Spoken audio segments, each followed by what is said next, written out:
Would you go along with that, Barry? Do you see Newcastle as very much the coffee cake of the Premier League? I'm not a huge fan of cake, so...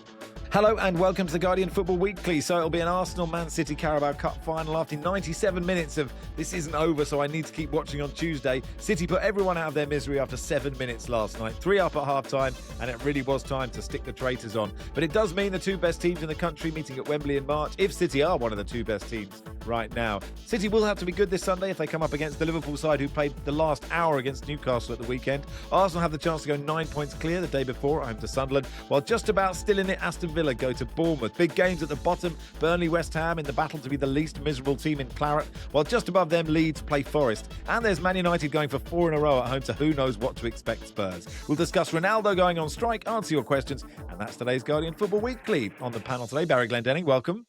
Hi, Max. Good to see you very much have your finger on the pulse by watching Traitors. Was it 2-3 weeks after it ended? Oh, I'm not even on the current series. So, okay. And annoyingly, one of the winners came on TalkSport, and I said, "Can I not find out what happens during this interview?" And it became immediately apparent that you had to find out what would happen because the guy got to the final. Whatever. Anyway, it's mindless, and I enjoy it. Dan Bardell, welcome. Morning. Not got my finger on the pulse because I have only ever watched the first series of The Traitors and nothing since. Well, I'm voting for yourself then, Dan. And welcome, Sam Dalling. Hello, Max. I have no Traitors-based contribution to make this early in the morning. Fine. That seems perfectly acceptable. People don't come here for that. Carl says, question, did we really need to make you guys do 2 Carabao podcasts this week? I blame Joel. Sack producer Joel. Yeah, to the Etihad. Manchester City 3, Newcastle 1. Sam, you were there. You're a Newcastle fan. Did you have a nice time? Did I have a nice time? I went to a lovely brewery and tap room beforehand, as all the modern football fan does, and I had a really nice pizza. I think what I have to caveat with is I didn't really expect to have a nice time. I went with my eyes open. I must confess I wasn't going to go. Newcastle United have been away from home an awful lot recently, and I have a very forgiving wife who allows me to go to all these games. So after the first leg, I went back and thought, okay, right, well, I'm in Paris the week before and I'm at Anfield on the Saturday night. I'm out all these evenings, I have to go away from work. And I said to her, well, look, it's okay. I'm going to stay in, do another bath and bedtime. I don't need to go to that semi-final second leg. And she said, you what? I said, well, I'll stay at home. She said, you are not staying at home because if you get an early goal and somehow you're back in it, you will be unbearable on this sofa. So you have to go. You can leave as early as you like. And I must confess, I did leave early, quite early. Actually, I did the whole... I don't know how I feel about it. I think even now I'm feeling like I have to justify it to myself. But I left at half-time. The game was done and... I could come out with a load of excuses. But again, it's all justifications. But the old sunk cost fallacy, right? I had to do the drive home. Nothing was changing, and I chose to have an hour on the sofa with my wife. Look, we didn't even have... We got, what did we get, 7 minutes? Oh, sorry, what were you doing? Thank you, Barry. I think watching television. We were discussing now. We were watching Patience, a lovely Channel 4 detective series. Thanks for that, Barry. Yeah, we didn't even get a good run, did we? We got about 6.5 minutes before a Dan Burn tackle just sort of bounced onto Omar Mamouche. It was pretty pathetic first half. Newcastle there was all this talk of fight and hope and try and get back into it. And it was just like all those weaknesses we've seen across the course of the season, the gaps in midfield, the flat midfield three. It was pretty hopeless. And no, it wasn't fun, but it was the second half from friends who stayed. It was one of those gallows humours away ends where you just sing and sing and sing, and actually we've been lucky enough not to have one of those for a while. But it was a pretty limp attempt at defending our Carabao Cup title. Yeah, and it's such a contrast, Sam, between how brilliant you were against Arsenal in the semis last season, isn't it? I mean, I don't know how much you look at that and think, God, a lot has changed in this year. Yeah, masses has changed. It's not been a good season for Newcastle. There's lots of mitigation for that, and I think people still the Alexander Isak thing. It's just a completely different team and a completely different way of playing, and they spent a lot of money, and most of those signings aren't yet working out. But that's with the caveat, a couple of years ago, they had a summer where they signed Tonali, Hall and Livramento, who didn't, Tonali for different reasons, but Hall and Livramento couldn't get into the side, and now they're two of Newcastle's best players, so you can't write them off.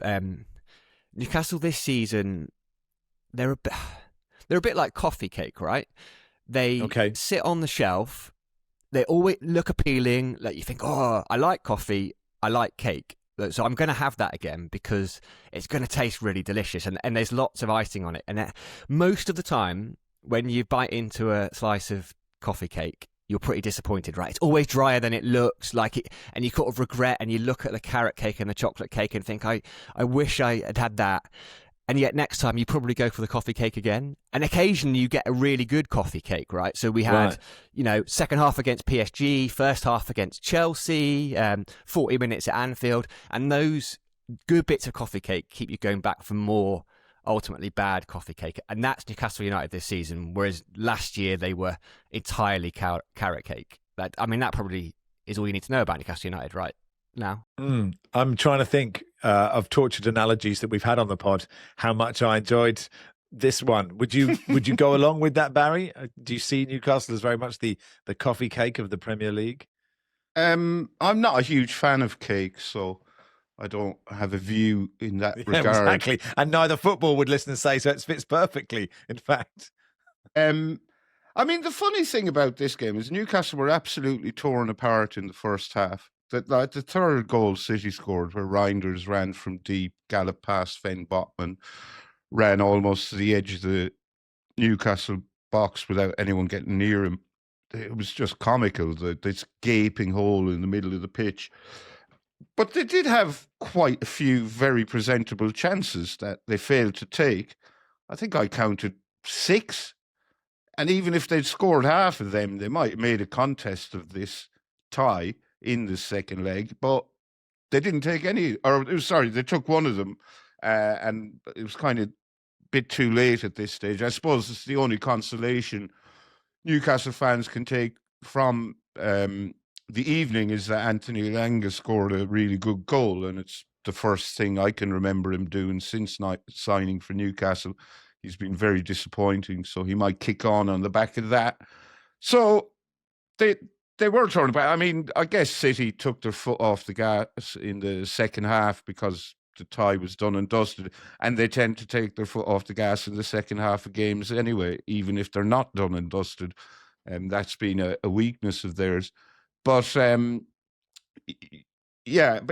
leaving it at half time, Sam did miss quite a few of his team's misses. Yeah, no. And if the first thing you can remember Anthony Elanga doing this season is scoring that goal, the second thing you can remember him doing is missing that basically open goal about 2 minutes later, isn't it? And I suppose, Dan, City away is a hard game. City is a tough team over 2 legs. Eddie Howe said it's the hardest team to play in Europe over 2 legs. I don't know if that is true. But I think we have the final that we expected to have. Yeah, look, it'll be a good battle, Manchester City against Arsenal. Obviously, Manchester City are well versed at being in cup finals under Pep, whereas it's been a long time since Arsenal have actually got to a cup final. You felt like they might be the favourites in a cup final. Even going back to when Wenger was there, they probably weren't the favourites in a few of the cup finals that they got to. So it is the one we expected, probably the one that the neutrals wanted as well. Just on Newcastle, I don't like coffee cake anyway, but I do like Newcastle. And every time they're on, I think I'm going to watch that. I enjoy watching them. But they have been a strange watch this season. I've felt team selections are always quite muddled, almost like sometimes he's changing for change's sake. I think obviously there's got to be an element of rotation due to the Champions League. But they just seem so far off what they were last season and the season before the other season. I've explained that terribly. The season when they finished in the top 4 and got Champions League the first time round, something just doesn't feel quite right. And I watched them, and we talk about the evolvement of Manchester City this season, and Pep's kind of moved with it and had to change certain things to get Manchester City kind of up to the modern way of playing. Newcastle have got that energy, but still when I watch them, I can't help but feel they've always had that but they've become a bit predictable, and they haven't changed through the seasons. The fact that they still play without a number 10, and I just think there's a genuine lack of creativity in that side. And we've seen in the Carabao Cup over the last two nights, the two teams that are trading, I think, have set up quite defensively, and Rossini probably took stick. Howe probably won't take stick, but actually I think maybe the way Rossini set up was better than the way Howe set up, because you've set up defensively and the game just got completely away from you from the get-go, really. I mean, we've talked about this before, Sam, that Howe doesn't really get stick from, the guys on the patch. Do you think that makes any difference to whether he's under pressure from the owners or not? Or the fans? All the noise. There's all the noise on social media which you have to sort of ignore. And there are there's a piece out today that says he's definitely not under any pressure, which I think, if that is genuinely true from the ownership, like, that is a fault of theirs, because any Premier League manager and again, the CEO came out, he did an interview on the radio yesterday where he came out and said, by 2030, we're going to be, Newcastle United are going to be competing for all the top trophies in the globe. And you're thinking, well, it's early 2026 now, and there's a realistic chance of finishing below teams like, and you always say no disrespect when you're about to say something disrespectful, but you aren't. It's a big leap from finishing below the teams like Brentford and Everton and Fulham, who probably don't have owners coming out saying we're going to be one of the top sides in the world, and to being there in 4 years' time. I think they've got a big decision to make in the summer. As I said, there's loads of mitigation. I don't want to go over it again, but it feels like the project needs a massive refresh, and Howe talked about it being stale himself last year, and it is very predictable. Teams know how to play against Newcastle United. They play this flat midfield, free. Man City. I mean, Pep Reinders came out and said in his post-match, like, I couldn't believe how much space there was in the midfield, and Villa found that a couple of years ago. But they've got a decision to make, and it sounds like the decision is they're going to stick with Eddie Howe, which. That's okay, but things need to change. I think they're gonna have to sell a couple of big players and refresh it. It feels like it needs some oomph, and there are people, myself included, who are starting to question whether Eddie Howe is the right person to do that. But something has to change, and change doesn't necessarily mean changing the manager. Yeah, I mean, Eddie Howe is very much Pep's bunny, isn't he? In 21 matches against Pep with Bournemouth and Newcastle, he's lost 17 of them, only won 2. And Newcastle's record at the Etihad is atrocious, so probably weren't expecting much last night. I mean, if you look at the fixtures Newcastle have coming up, Brentford at home at the weekend, and then they've 4 away games in a row: Spurs, Villa, Qarabağ, Man City, and then Qarabağ at home. If that run of games doesn't go well for them, I think Howe has to be under pressure. I heard the CEO's interview, David Hopkinson, on TalkSport yesterday, and he seemed quite a charming, well-spoken man, but he talked a lot, said very little.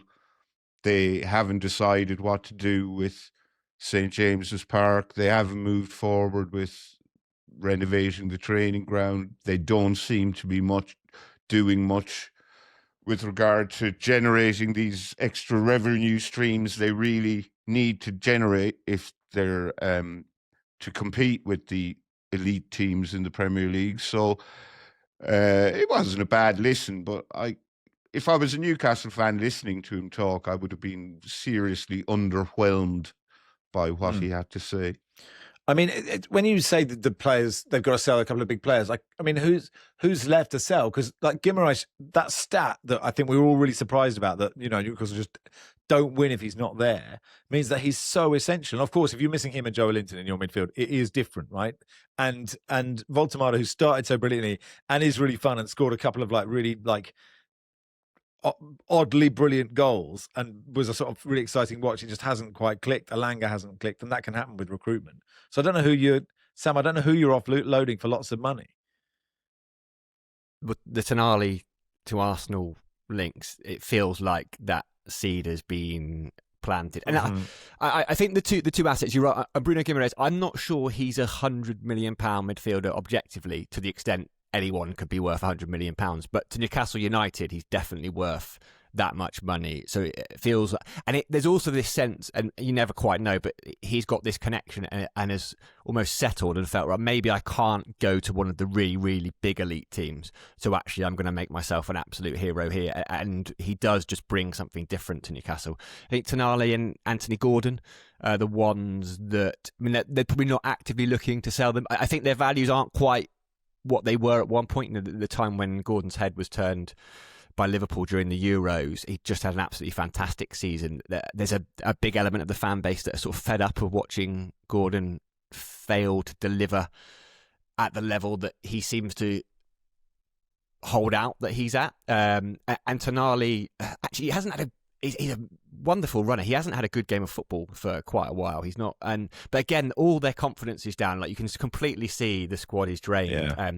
So I think Villa did it really well, right? They sold big players at the right time, and actually Douglas Luiz has ended up back there. So I think there's not many saleable assets they've got. Tonali and Gordon are probably not worth as much as people might hope they are, but it feels like they have to reinvest. And Dan pointed about not having a number 10, like Voltemade is really a number 10, not a number 9, but Newcastle haven't evolved around the players they've ended up bringing in, so it's just a bit messy at the moment.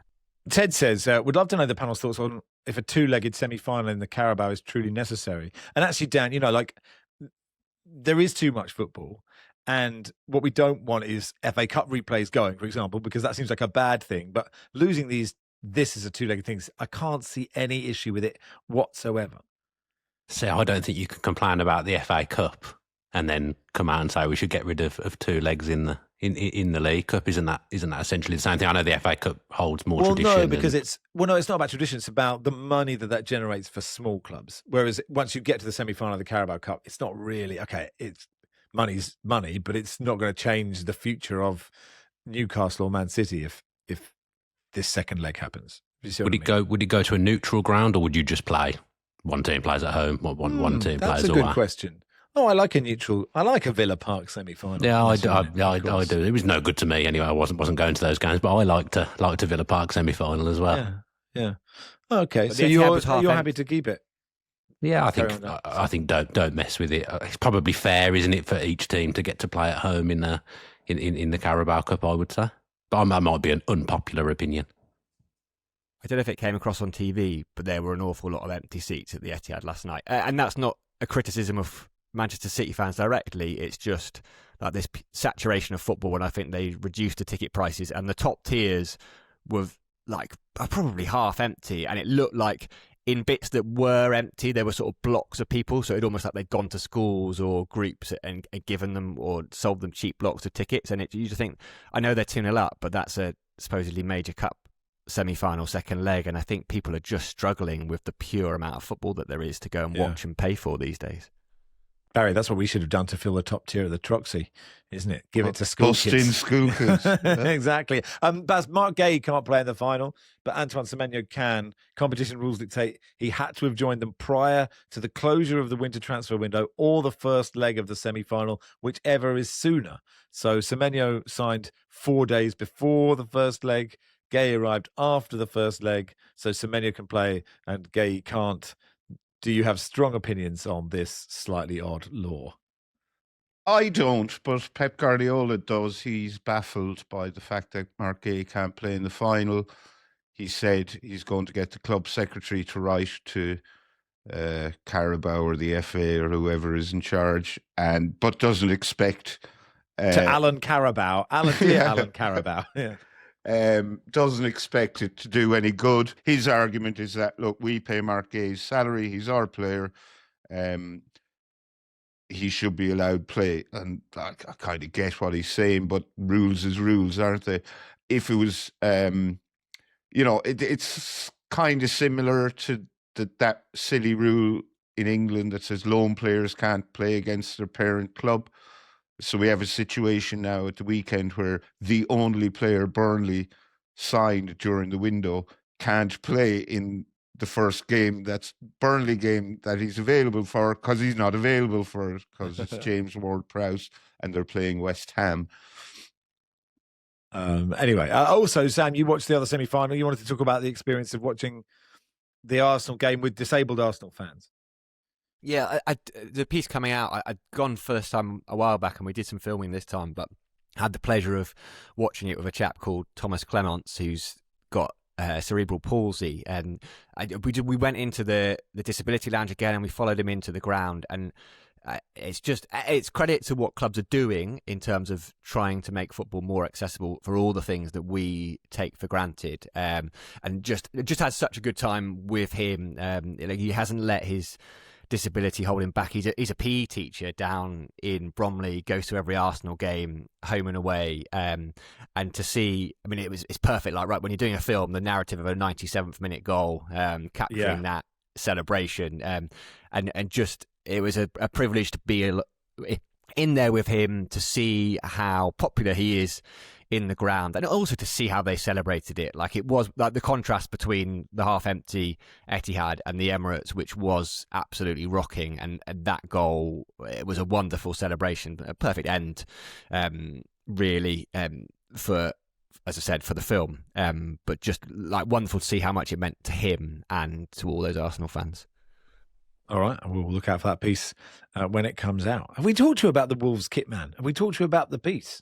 You know me, Max. I love football writing, but not about football. So I thought, right, where can I go now? I know I'm going to go in. I'm going to go see what the kit man or the kit team does. So I spent a day down preparing with them, and to be honest, preparing involves a lot of printing shirts these days. I gave him a few memory tests. I was like, right, number 27, who's that? Like, he was very good. This American guy, come over from the MLS. I think the most fascinating bit was that, like, even for kit teams, the Premier League is still the biggest league in the world. He's like, I wanted to come over and test myself in the the really tough, in the trenches of the Premier League. In America, apparently you turn up and the sponsors, it's all the same boots. I think the whole league's got a boot sponsor, and you turn up and towels and things are already there waiting for you. Like, not over here in England. And it was great to see that sort of the kit room was also a bit of a sanctuary. Players, first team academy popped in and just had quiet words. It was almost a way of kind of getting stuff off their chests, and yeah, we were there on the day, and it was the day that Wolves won. I mean, with Wolves, that is a lot of the queue, wouldn't there? Wolves players. By appointment only on the door. But yeah, Sean Ruiz and his team, fantastic day, and they won a game of football as well. As it was, they'd beaten West Ham and convincingly beaten West Ham, and so Nuno was sort of skulking around in the mix zone afterwards. Like, it wasn't a good vibe from them. But yeah, really nice to go behind the scenes. Great of Wolves to trust journalists in to do that, because I know people don't like, particularly journalists, poking around on a match day. But it was just fun, the kind of fun thing to see the stuff that you don't, the weird rituals that different players have. I think like Sam Johnson, the goalkeeper, they lay out the kit, and every time he just picks up he checks his pair of socks are there, but always wants a new pair of socks anyway, even though there's already a pair of socks there for him. So just a little bit around the edges, which I really like. So that was fun. Welcome to part 2 of the Guardian Football Weekly. So the Premier League, top of it looks like this. Arsenal have 53 from 24, Man City 47 from 24, Aston Villa 46 from 24. Arsenal play Sunderland 3 p.m. on Saturday. Villa go to Bournemouth at the same time, and then Liverpool City is the Super Sunday game at 4:30. And look, Dan, I mean, that's the game of the weekend on paper, Dan. And if Liverpool play like they did against Newcastle, then they have a really good chance of beating City. And by that time, City could be 9 points behind. Yeah, other than City demolishing Newcastle, they have felt quite patchy in recent weeks. They're obviously trying to have to kind of build a new defence on the fly at the moment due to having to make signings and having a huge amount of injuries in their defensive back line. So they do feel quite open, and if Ekitike is anywhere near the form he was in last week against Newcastle, you do feel like he might be able to exploit that Manchester City back line. It's probably not the Manchester City-Liverpool game of years gone by that we've all really, really looked forward to, but it's a big game, and look, Liverpool need to win that race to kind of get the Champions League spots. Is getting quite interesting now with the emergence of Manchester United in the last few weeks as well. Chelsea winning a few games as well under Rossini. I said it's looking like that might be a bigger battle than actually the title race by the end of the season. Yeah, I think you're right. I mean, interesting to see what City do with Haaland, right? Presumably he comes in for this game, Barry, but in the games that he hasn't played, they have looked quite fluid. He hasn't been playing particularly well. Pep puts it down to fatigue.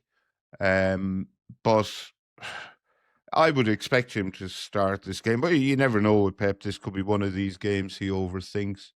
I often get annoyed when you ask me how I think a particular game will go, who will win. But I actually do think Liverpool will win this. Florian Wirtz is really hitting his straps now, isn't he? And making the Wirtz skeptics, and there were many early in the season, look a little bit foolish. But he and Ekitike have a wonderful, or there seems to be an excellent partnership developing there. But you asked me about City. I've wandered off on a tangent. But no, that's fine. Even though he's leading the Golden Boot and will probably win it, I think by his own extremely high standards, Erling Haaland is not having a good season. There's just seems to be quite a few games he's been it's almost as if he might as well not have been on the pitch. He could be brilliant in this one if he plays. We will find out. We will. Just to clarify, you get annoyed if I ask you what's going to happen, but if I don't ask you what's going to happen, you tell me what's going to happen. So I see the key here is that I don't ask you what's going to happen. You may volunteer the information. Well, no, it's just often I just don't know. But well, none I of us do know, think do we? Liverpool will win this game. Fair enough. The 3 p.m. is then Arsenal, Sunderland, Bournemouth, Villa. Why don't we do Villa first, Dan? I mean, we've said it when you haven't been here, but you must be, and I think I said this, if I was a Villa fan, I would just be staring at the league table, adding on 6 points, going, we lost at home to Everton and at home to Brentford with 10 men. And if you had 6 more points, you would be right in there. And it must be so frustrating after, brilliant games where you beat Arsenal at home. And to lose those 2 must be so frustrating. I haven't really been looking at it like that, so thank you to alerting me to that misery. I'll make sure that I do that after the podcast. I'm still just... and don't forget to add on the 15 points you didn't get at the start of the season. Well, yeah, I'd probably more look at that. I mean, the fact that all these things considered... by now, Dan. Yeah, the fact that all things considered, we are a point off Manchester City in third, given the fact that Manchester City spent a fortune in January as well. I would just look at the league table still in absolute amazement that we are where we are. I think if you take away the transfer window, I think the transfer window being open is disastrous for Villa, because when the transfer window was open at the start of the season, we didn't win a game. And when it's been open in January, we've dropped some silly points at home to Everton and Brentford. I think if you take away the transfer window, we probably are top of the league, but you don't get any trophies for being top of the league outside of the transfer windows. I think we're well set. This Bournemouth game, that they need to bounce back, but then when they lost to Everton, they did then go and win at Newcastle, sorry Sam, the week after, which was probably an unexpected result because Villa have an awful, horrible record at St James's Park. So they need to bounce back, but I think they've done a decent job in January in trying to reshape the squad a little bit, given the injuries that they've picked up in the month of January as well. January just hasn't been a nice month for Villa, so hopefully February will be a little bit more kind. But it feels like it's not a great time to play Bournemouth because it feels like they've kind of come back into form over the last few weeks. Yeah, absolutely. They're the form team, having been however many it was without a win until our good friend Dr. Tottenham turned up. What's happening with Harvey Elliott? I was sort of surprised and pleased to see him on the pitch, because I think, like a lot of people, I thought it was a brilliant signing. Like, I really did at the start of the season think this is an absolutely brilliant signing. Yeah, at the end of the summer window, that was the signing that I was looking at and thinking, well, that's made that a good window. It's been a tough watch, a tough listen throughout the whole of the transfer window, but that saved it. That's a really good signing. The fact is, Villa's summer window actually wasn't very good. The best 2 signings have been Lindelof on a free and the backup goalkeeper Marco Bizot for 2 million, and Sancho's been up and down as you'd expect. But the Harvey Elliott situation, it's untenable really now.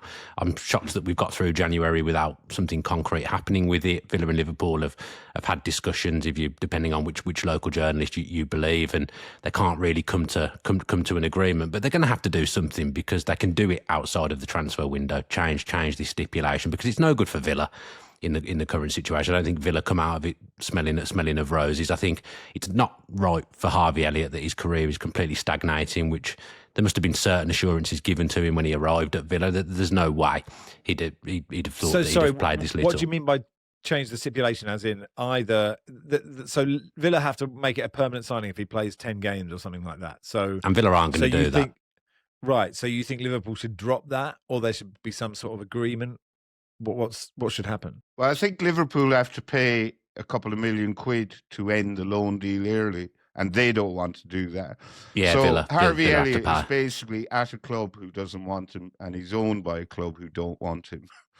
I think if the 10 games was to be dropped or put to 20, Harvey Elliott would be involved. Emery has said, and I think Harvey Elliott knows this, and there's been conversations. Emery said that they've had conversations. I don't think he necessarily fits. I don't think the club can spend 30 or 35 million pounds on Harvey Elliott to make this permanent. But I think if the 10 games was to be dropped, Villa would definitely use him, which at this point, I think would probably benefit Liverpool as well, because they've just got a player that's completely stagnating right now. It was it was great to see him come on the pitch at the weekend against Brentford. He's too good a footballer to be in this situation, and he may as well have just been sat on the bench for Liverpool for the season and stayed where he was, because he would have got more football if he'd stayed at Liverpool, ironically. So something needs to give somewhere at the moment. Barry's right. Villa didn't want to pay the loan cancellation fee. Liverpool are saying that they've kind of booked that 30 to 35 million, and they've looked at it as a player that they've traded and a player that's not going to be there anymore, and they didn't want to take him back and make him part of their squad. So you just feel sorry for the player. There's something awry somewhere, because the sporting director Monchi left as soon as the transfer window shut, and as I say, Villa's summer business was not great. 35 million on Evan Gasson, who's now on loan at Crystal Palace, and I'm going to be honest, he was one of the worst footballers I've ever seen play at Villa Park. And then Harvey Elliott, who was due to go for 30, 35 million. Again, they weren't playing because they don't want to spend that 35 million. So you can't afford to make those mistakes in the transfer market in Villa's position, albeit we've made those mistakes and we're still brilliantly placed in the league table. Yeah. He was player of the tournament for the under-21 Euros in the summer. He's only 22, and yeah, I don't know why anyone would care if, it's another rules then rules. Like, would any fan care if he was allowed to sign for another Premier League team? Like, that rule seems odd to me. Like, if he suddenly went and played for Brighton, would people be up in arms? You're such a renegade, Max. You just hate rules. And any kind of rule today, right. You've not liked it. We're trying to live in a society here, Max. Listen, I can't help being a maverick in every sense of the word. You know me. Just a nonconformist in every sense of Anarchist. the word. Yeah. Rules are for little people. But as Arsenal Sunderland, how do you see this going? Who do you think will win? Tell me the exact score. I think Arsenal will win 3-4-1. Okay. I'm hopeful, but Sunderland have won once in their last 28 league games against Arsenal. I appreciate some of those games might be played in the 19th century. They have never won a Premier League game away at Arsenal. And Arsenal are, a nice little stat I picked up here from the BBC, Arsenal are unbeaten in their last 43 matches at home against promoted sides. Won 38, drew 5. Out of curiosity, I had a look yesterday to see what the odds were on Sunderland winning this game. 14-1.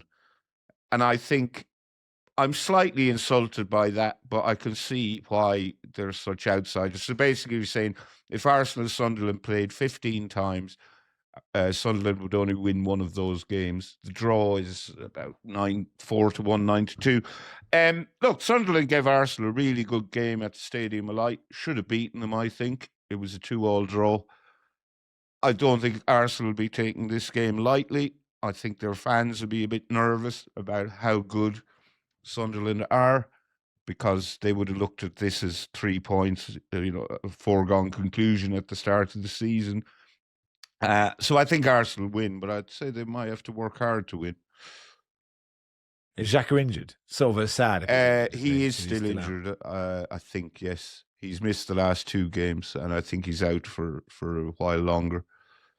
Yeah, that's a pity. Been good to see him back at the Emirates, wouldn't it? Welcome to part 3 of the Guardian Football Weekly. So, Sam, at the bottom, these 2 big games, Burnley, West Ham, Leeds, Forest. It's a bit of a shame it's not more bunched up than it is. Burnley have 15 points, West Ham 20, and then Forest and Leeds both have 26. You sort of feel with Burnley, West Ham, like Burnley have to win this game if they want to have any chance, right?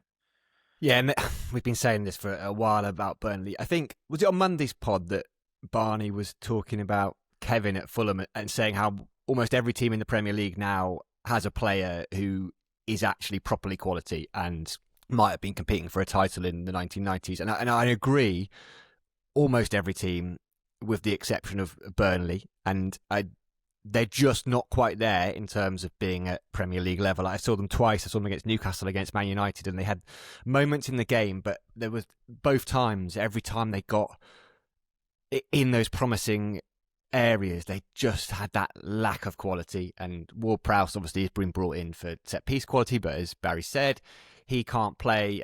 They do have to win it, right? It closes the gap. It's the old 6-pointer. But I think that old test of, right, if this team goes down, who are you going to buy? And there's barely anyone in that Burnley squad. Maybe Marcus Edwards, who's probably that little number 10, but again, hasn't quite there. I mean, they're just not. They've given it a good go, and was it on Monday? They put that social media clip out. I don't know if you saw it, of Scott Parker and their media manager. It's taken from their documentary, doing a kind of press conference briefing, and this little bit was almost like a bit like The Office, and it's like, well, you're going to get asked about transfers, like what are you going to say?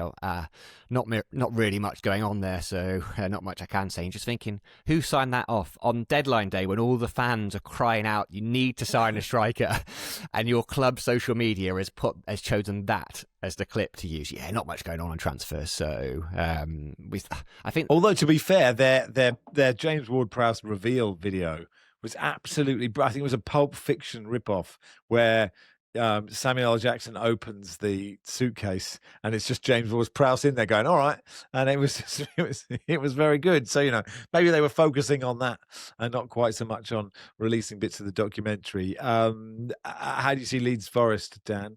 And I suppose both of them thinking we're probably okay, but like West Ham have shown a bit of life recently. Yeah, I think Leeds deserve a huge amount of credit. I know it feels like they've lost a few games recently. I haven't got the stats in front of me, but they were on a great run, and it came at a time when Farke was under real pressure. And not only did they navigate those kind of first few games, that they turned it into something bigger that really steered them away from trouble. I've enjoyed watching Leeds this season. I think they've got some good players. I expect them to win at home against Forest, I would say. So, yeah, I've done a Barry there. I've done a reverse Barry there. Sorry, where you've asked me what's going to happen, and I've given you the team that's going to win. I've answered the question. What all panelists but Barry do is just answer the question they're asked rather than complaining about it. It's like it's a novel way to treat podcasts, but I'm happy that everyone else does that. I disagree with you, Max, that these two teams will both think they're okay. I think this is a massive game. They're both on 26 points. If either of them can win it, it's a huge result for them. And I think Leeds fans are quite frustrated by their lack of activity in the transfer market. They went for Jurgen Strand Larsen, and then when it became apparent he was going to be too pricey, they didn't target anyone else. If Dominic Calvert-Lewin gets injured, they could be in big trouble. And Dominic Calvert-Lewin is quite injury prone. Mm-hmm. He seems to be unscathed so far this season, but the sight of Dominic Calvert-Lewin limping disconsolately towards the tunnel mid-game is not a rare one. So if anything was to happen to him, I think they could be in a real bother. Wolves home to Chelsea. While we're talking about teams at the bottom, but they are on 8 points. So yeah, it is bleak for them. Manchester United Spurs. Manchester United the opportunity to make it 4 wins in a row, as everyone looks towards that man with all his hair. Do we want him? Do we want them to get 5 in a row, Sam? So that's no longer a thing, or is it still kind of quite charming? Do we ever want Manchester United to win games of football, question. Full stop? I mean, a lot of us are children of the 90s. Yes, I would actually quite like to see them win 4 in a row. It's nice to see what Michael Carrick is doing there. It's felt like they've had a squad of players that are better than the way they'd been performing previously, and Carrick's gone in and changed something, whether it's the whole Man United values, whether he's texting or WhatsApping Sir Alex Ferguson for every decision, I don't know. But I quite like seeing someone like Michael Carrick do well. So yeah, I hope they win. I think they will win. I hope that their supporters stay right until the end. Like I was laughing last weekend because I've been to Old Trafford a few times, and having no stake in it, do tend to leave early, and I've never seen a ground busier outside on 85 minutes than Old Trafford. And I was trying to work out, like, if you left at 2-0 last weekend, at least you have the reassurance that the result stayed the same, even though you left and missed massive bits of it. It's the one when that Fulham equaliser went in, who went, oh yeah, nah, not for me this, and walked out at that point, and then heard the winner go in. I would say never leave a game early, but I told you what I did last night. No, absolutely. So... Well, I would never leave a game early, but at Cambridge it's slightly different. You're not beating the rush. There is no rush. Even if the stadium is full, it's not a rush to leave. It's quite leisurely. I remember when Sunderland were really in the doldrums, and a couple of fans were being interviewed outside the stadium a lot, and they quite openly admitted that the only reason they still turned up was so that they could show their dissatisfaction by leaving early. I remember being in the, I think I've told this story before, but in the away end, the Man United away end at Cluj for Soccer AM, we started following Cluj we'd followed Genk one year, and we were just finding a word that sounded quite funny.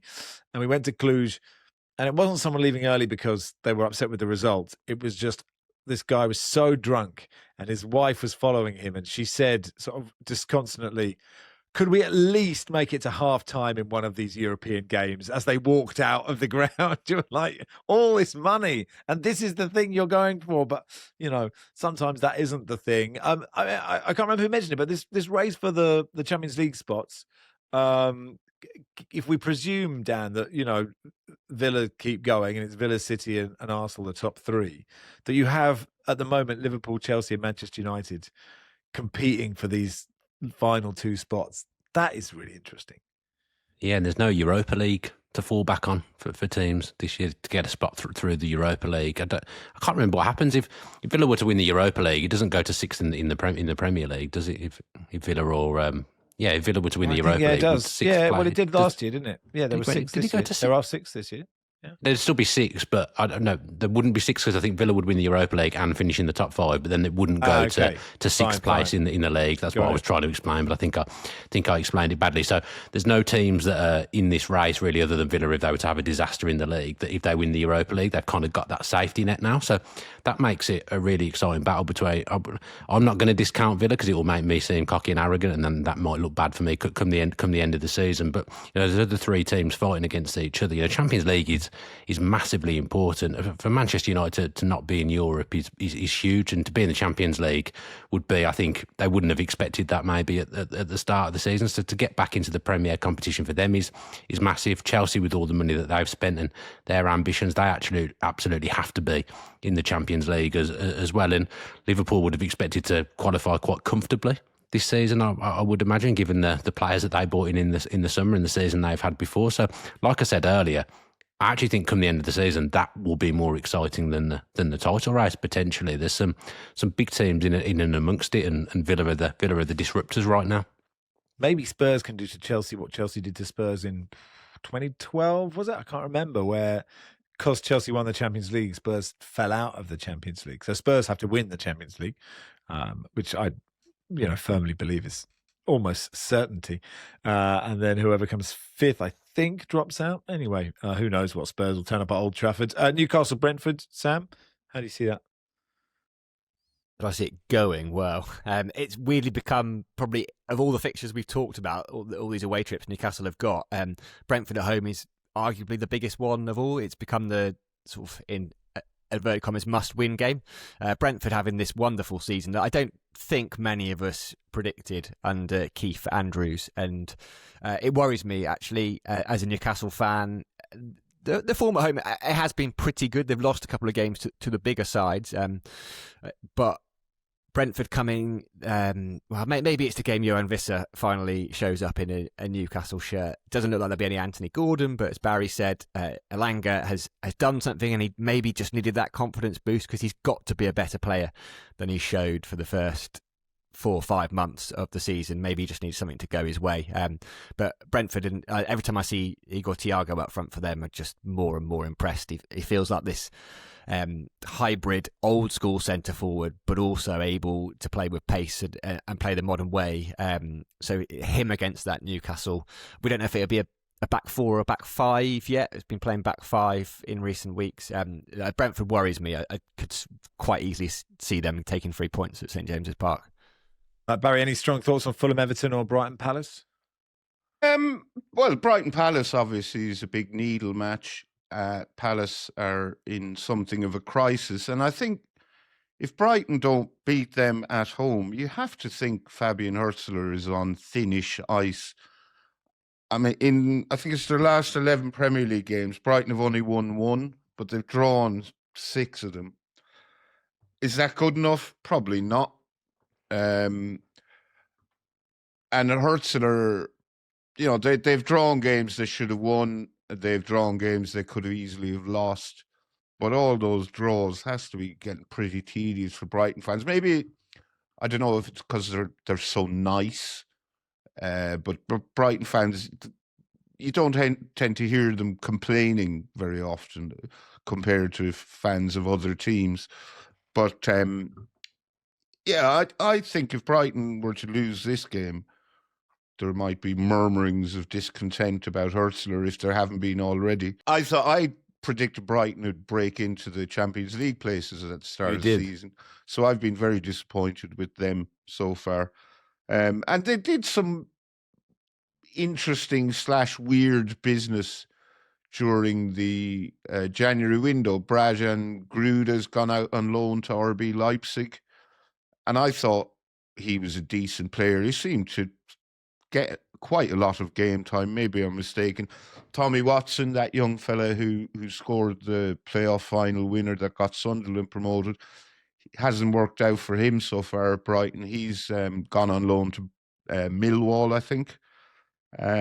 So I'd say Palace fans are dreading this game, but if they can get something from it, and there's every chance they could, because Brighton aren't playing particularly well, I do think Tony Bloom. I think Tony Bloom, I reckon he has maybe a lot on his mind at the moment with these investigations into potential shenanigans, but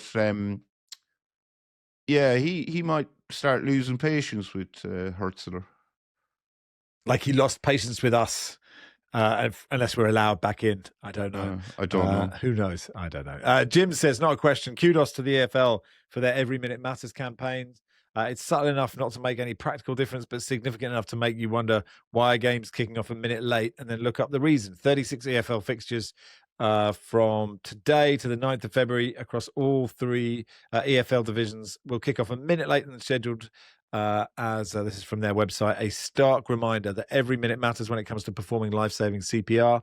The kickoff times are designed to raise awareness of the British Heart Foundation's transformative Every Minute Matters campaign, which, with the support of the EFL, has already inspired over 400,000 people to start learning CPR since the campaign launched in May 2024. So go and learn CPR. Everybody. I once saved a man's life by performing CPR. An old man collapsed on a street in Clapham South, just outside of William Hill, and he cracked his head off the pavement and started to turn blue.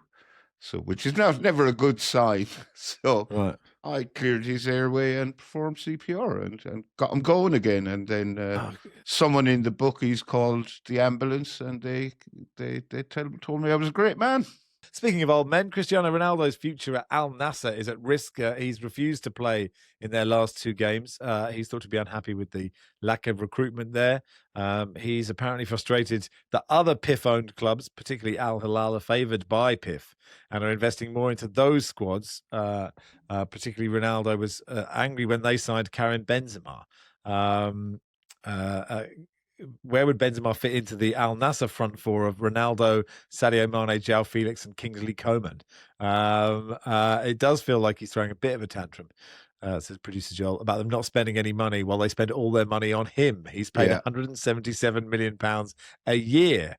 I read somewhere that is £488,000 a day. The I Saudi Pro read League. that and presumed it must be a mistake, that it had to be a week. But no, it is actually right. A day. A day. Every day. What are you spending it on? It's a bit like that rumour that me and Charlie Baker were talking about this on the radio, that this idea that two people want to buy Daniel Levy's stake in Tottenham for £1 billion, and you get 30% of Tottenham, which gives you no power over Tottenham, no control at all. And we were thinking, is that just a drunk eBay, a really rich person's drunk eBay purchase at midnight, buying 30% of Tottenham for £1 billion? And what's Daniel Levy going to do with £1 billion? £1,000 million? It's so many pounds. Anyway. There does seem to be quite a lot of dissatisfaction in the Saudi Pro League, because I read somewhere N'Golo Kante, who I'd completely forgotten about. Who's that name sounds familiar? Yeah, N'Golo Kante, little Chelsea pocket rocket. But he forced a move away from whatever club he was at. I think he spat the dummy, and he's always been like the very epitome of a model professional. Yeah. How do you feel, Sam? Like he's gone to Fenerbahce. I think Fenerbahce in their social media post praised President Erdogan for helping N'Golo Kante leave the Saudi Pro League and head to Fenerbahce. But anyway, I just wonder, how do Newcastle fans view what happens in the Saudi? You don't link it on when you're at the game, you don't think about it, I guess, do you? You don't see this link of where PIF are putting their money. No, you don't. I mean, I think there's a feeling that people are wondering where Newcastle United lies in the priority list, and I don't think that's necessarily in terms of transfers, because people understand the constraints of the various financial regulations, but it's the stuff, again, going back to keep wanting to call him Kyle Hopkinson, but I think he batted in the middle order for Sussex in the 90s. David Hopkinson was talking about it's the stuff about the training ground and the stadium, and he said, well, we still haven't decided what we're going to do. And I think those are the bits that people assume they would act quite quickly on. And I think those are the things that... so there was some leaks about the training ground and this new facility. It's those kind of infrastructure things which I think Newcastle fans look to as the markers as to how committed PIF are to the entire project, as opposed to transfer signings, because people know that they can't necessarily move as freely as their financial clout would allow them to in other circles because of the rules. But do I follow the Saudi Pro League? Absolutely in no way whatsoever. Broadly, no. There's a lot of big names there, but could tell you very little other than that. I've learned quite a lot in the last couple of minutes, put it that way. Fine. Good. Well, it's nice that someone's learnt something from this podcast, finally. Jim says, hi, Max and team. I wanted to belatedly add to the discussion you had before Christmas regarding poverty chanting.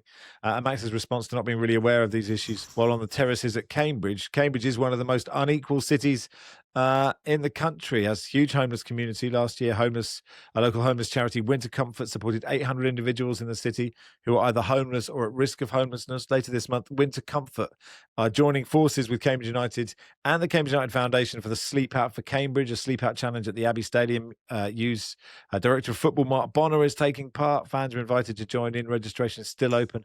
Both a great fundraising and awareness event, an opportunity to shed light on the homeless situation in Cambridge and the community coming together. Thank you, James, the fundraising manager at Winter Comfort, and a Barnet fan who is getting a bit fed up with all the Cambridge bias on the pod. Yeah, my apologies for that. Neil's been in touch to say the triangle that is just brilliantly coincidental. Kevin Nolan's transfer history, communication strategy gets discussed on the pod, as in I've just signed for Newcastle, slamming the door. On the same day, Kevin Nolan's current transfer strategy fails due to a DocuSign mishap. Wouldn't happen to the LinkedIn Liam.